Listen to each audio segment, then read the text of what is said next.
Hey guys, how's it going? Today I will be reviewing the Trek Domane Plus LT. This is the bike I'm replacing my Cowboy 3 with, so if you guys want to see the differences and what I find really awesome about this bike, why I switched, stay tuned.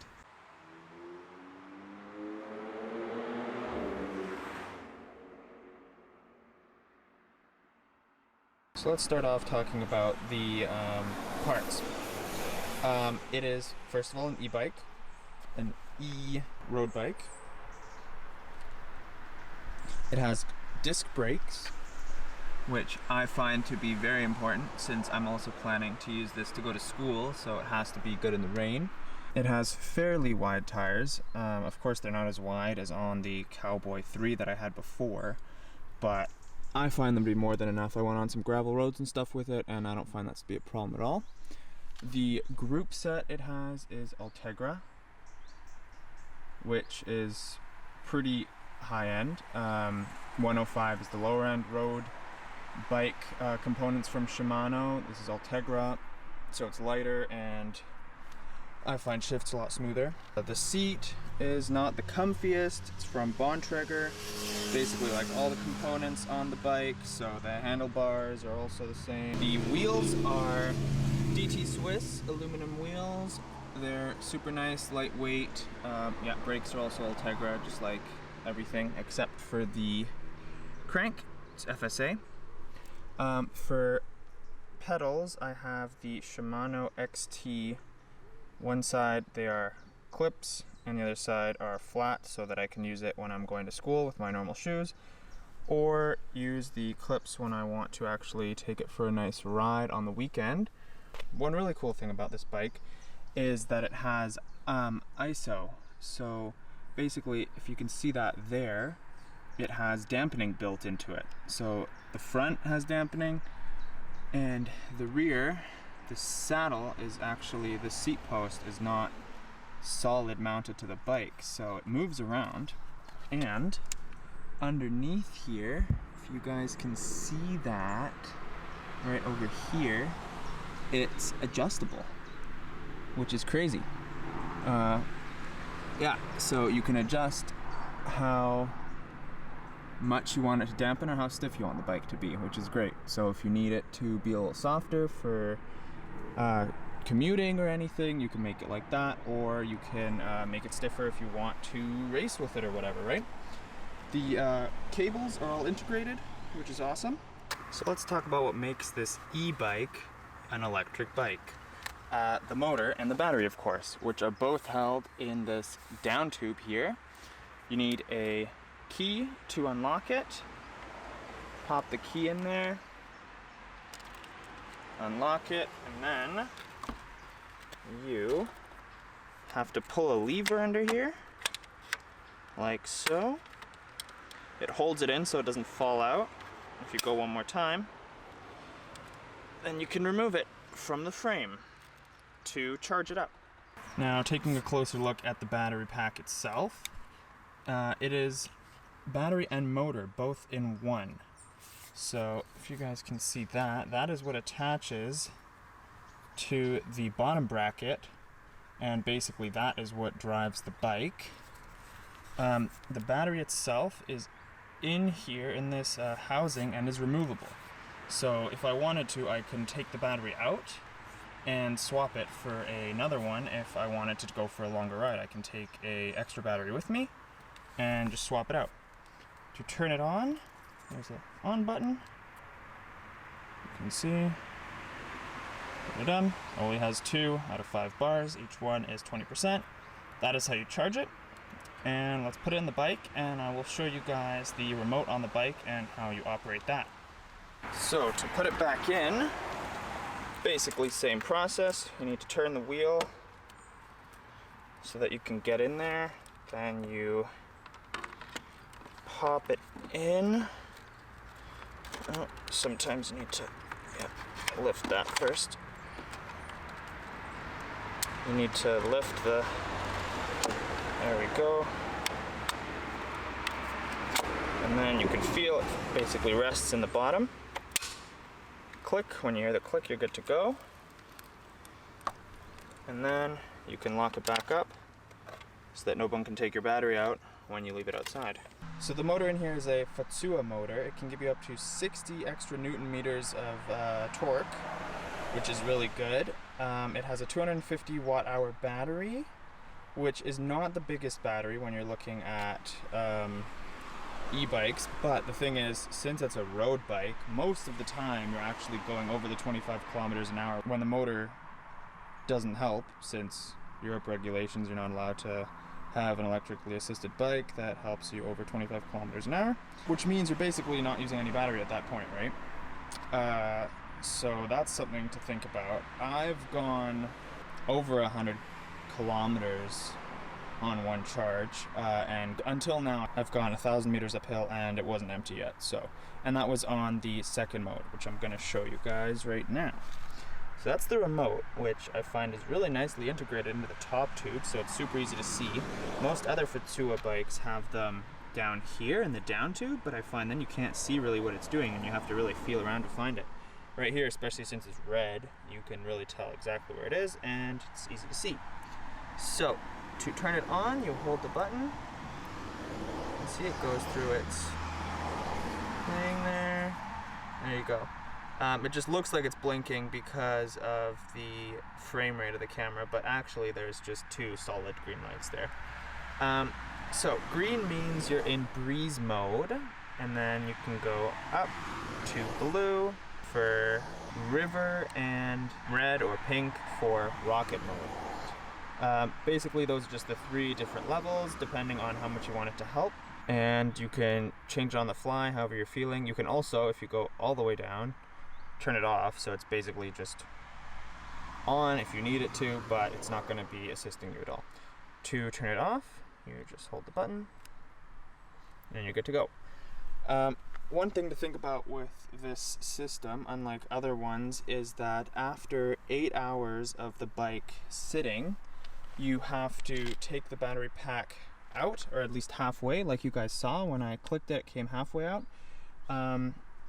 to turn on the battery from the battery itself and then pop it back in, and then you can use the remote again. It's an energy saving function. I don't think it's that big of a deal, but just something to think about. You can't, if you leave it at night, you can't just jump on it and go for a ride with electric assist mode right away without doing that. So you have to have your key with you, or leave it unlocked. I find the system to be really natural. You don't really notice when it kicks in. Only sometimes, in breeze mode especially not, but when you put it in river mode, which is a little more power and a little more assistance, going up hills and stuff, you can just really tell that it's helping you get up the hill, making it a lot easier. Sometimes, even when I'm just lightly pedaling, I have to stop because it's pushing me up the hill too fast and I'm stuck behind someone that I can't pass. So it definitely has a lot of power compared to the Cowboy 3 that I had before, which only had 30 Newton meters. Even for this being on the lower end of normal e-bikes, it's still more than enough with 60 Newton meters. So now let's talk about some problems I've had with it, per se, not really to do with the bike actually, but more to do with where I got it from. So I got it from a store called Hi Bike. They're close to Frankfurt in Germany, and they didn't do the best job setting it up for me when I picked it up. I really liked their service actually, and everything was awesome, but now that I've had the bike for about a week and tested it out, some stuff have been falling apart. So here you guys can see the handlebar tape is already falling off, which is awesome.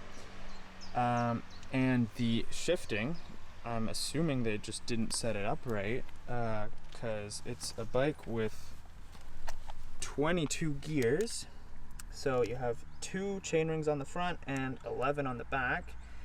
I can only really use one of the 2 on the front. It doesn't let me shift into the lower gears to get up a hill or something, so basically I'm stuck on hard gears, but thanks to the electric motor it's not a huge deal. I have to call them on Monday and see if they can fix that for free, because it was never actually set up right, which is not the best.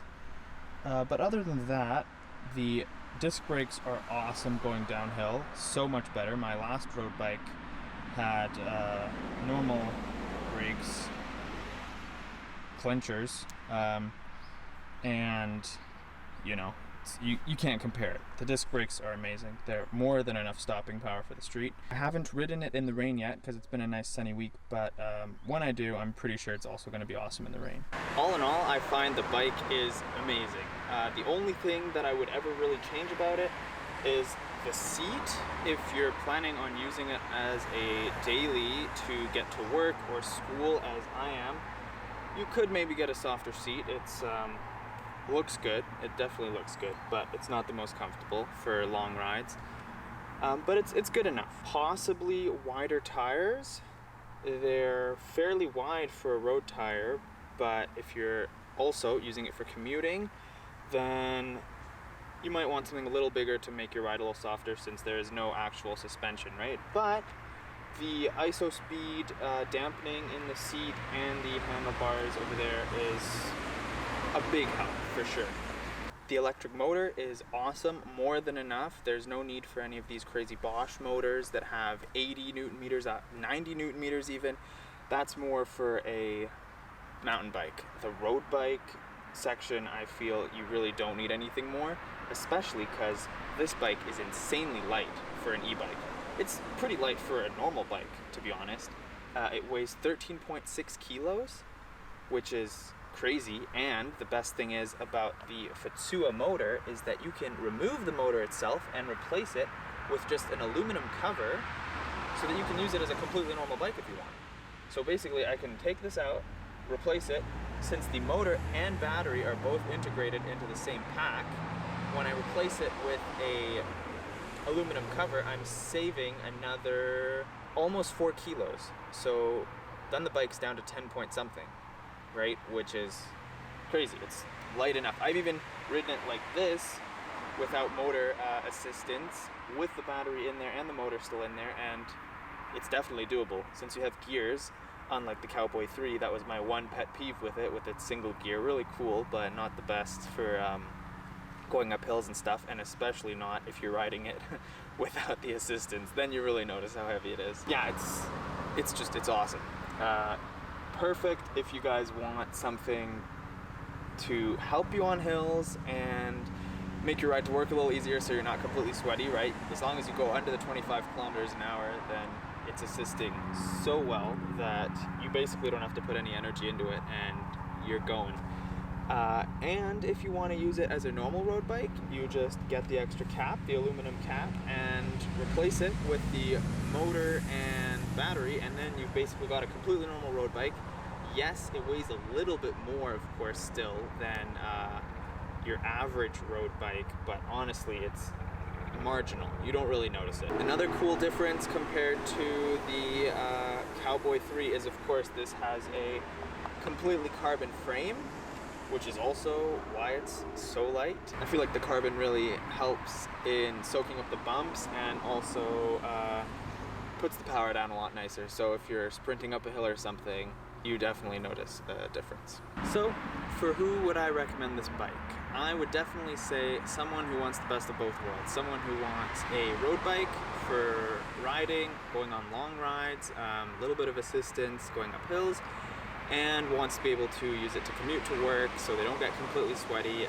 You're still going at a higher speed than a normal commuter bike, and with the right saddle, it can be more than comfortable enough, especially if you're already used to road bikes. I would not recommend it for someone who is looking for the comfiest, nicest ride out there with nice big tires where they can also ride off-road. It's definitely, if you're going 90% road and 10% slight gravel and stuff, it's fine, not a big deal. But if you're planning on going more off-roading and on some bumpier trails, then it's definitely not the bike for you.